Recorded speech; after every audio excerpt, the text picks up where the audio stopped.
narkotika jenis sabu sebanyak 5 kasus, narkotika jenis ganja kering sebanyak 1 kasus, narkotika jenis tembakau sintetis sebanyak 1 kasus, dan juga obat keras tertentu sebanyak 18 kasus. Dari hasil pengungkapan tersebut ada 33 orang tersangka yang berhasil kita tangkap atau kita amankan, di mana tersangka kasus narkotika jenis sabu sebanyak 10 orang laki-laki, tersangka kasus narkotika jenis ganja kering sebanyak 1 orang laki-laki, tersangka kasus narkotika jenis tembakau sintetis sebanyak 2 orang laki-laki, tersangka kasus obat keras tertentu 20 orang sebanyak 19 laki-laki dan 1 perempuan.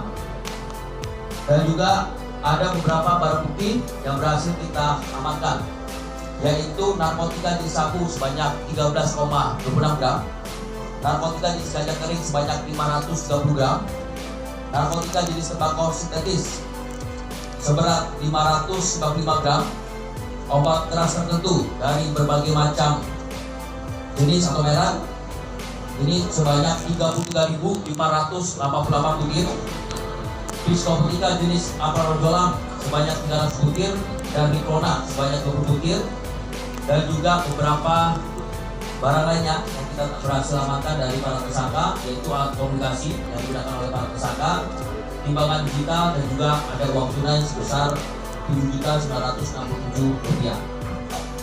Modus operandi dari tersangka pada kasus narkotika jenis sabu, ganja, tembakau sintetis ini dilakukan secara transaksi langsung atau tatap muka dengan si pembeli. Sementara banyak ditemukan pada kasus obat keras tertentu untuk peredaran dengan cara yaitu COD. Walaupun memang ada juga yang melakukan transaksi secara langsung. COD yang dimaksud adalah bahwa mereka mengirimkan peta tempat obat keras ini ditaruh, terus juga mengirimkan peta tersebut kepada si pengedar. Jadi nanti si pengedar mengirimkan barang tersebut ya. Jadi berbanyak variasinya, macam-macam variasinya modus operandi dari para tersangka untuk melakukan penjualan atau peredaran dari narkoba ini. Selanjutnya pada para tersangka kami kenakan berbagai macam ya sesuai dengan tindakan perbuatan yang dilakukan. Pada kasus narkotika maka dikenakan pasal 111 ayat 1, pasal 111 ayat 1, dan juga pasal 114 ayat 1, dan atau juga pasal 193 ayat 1 Undang-Undang 35 tahun 2009 tentang narkotika dengan ancaman hukuman 4 tahun sampai dengan denda paling amat 20 tahun penjara. Sedangkan pada kasus obat keras tertentu ya, ini kita kenakan pada Undang-Undang Kesehatan dengan ancaman hukuman 10 sampai dengan 15 tahun penjara. Sedangkan pada kasus psikotropika kita kenakan ancaman hukuman 5 sampai dengan 15 tahun penjara, di mana dikenakan Undang-Undang Nomor 5 Tahun 1997 pasal 60 dan juga pasal 62. Dan pada ungkapan kali ini kita juga ada kasus yang cukup unik, yaitu di mana kita berhasil menangkap 2 orang laki-laki yang diduga sebagai pengedar tembakau sintetis, di mana pada saat itu petugas tim respon cepat kami, tim TNC Wilayah Presisi sedang melaksanakan patroli kurang lebih pada pukul 18.00.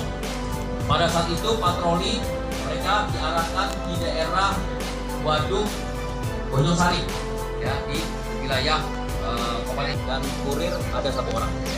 Ini pemain lama atau baru?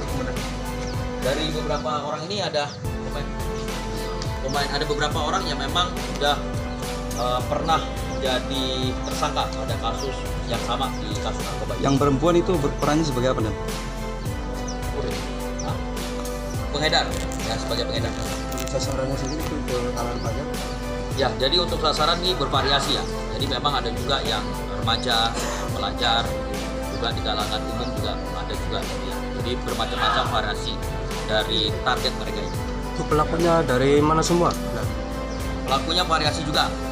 macam-macam.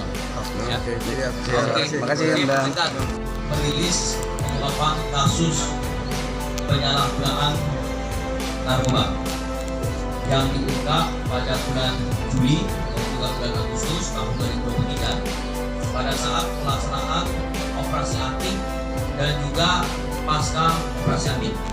Jadi selesai operasi anti juga kita lakukan upaya-upaya penegakan hukum dalam pengungkapan narkoba ini. Dan dari hasil pengungkapan kasus narkoba selama bulan Juli dan Agustus sampai saat ini tahun 2023, kami berhasil mengungkap sebanyak 25. Nih, kali-kali pegang aja.